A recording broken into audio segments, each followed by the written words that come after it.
حضرت موسیٰ علیہ السلام کا واقعہ یاد کیجئے. سامنے سمندر آ گیا ہے، قوم دیکھتی ہے پیچھے کہ گرد و غبار کا طوفان ہے.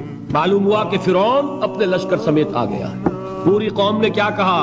اے موسیٰ ہم کو پکڑے گئے، موسیٰ ہمیں یہاں مروایا لا کر، اس سے تو ہم ہی بہتر تھے. تو لڑ رہے ہیں حضرت موسیٰ علیہ السلام سے. یہ تورات کی تفصیل ہے. اس وقت موسیٰ کا جواب کیا ہے؟ اللہ ان معی ربی سیہدین، نہیں، میرے ساتھ میرا رب ہے، وہ راستہ دے گا. بتائیے کہاں راستہ نظر آ رہا ہے؟ یہ ہے ایمان بالغیب. راستہ نظر نہ آئے تب اللہ پر یقین ایمان ہے. جیب میں پیسے ہوں اور تب دل کو اطمینان ہے تو ایمان کس پر ہوا؟ پیسے پر، اللہ پر نہیں.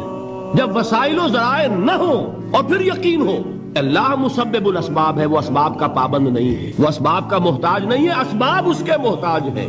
اگر یہ یقین ہے تو اللہ پر ایمان ہے، یہ نہیں ہے تو تمہارا ایمان اسباب پر ہے.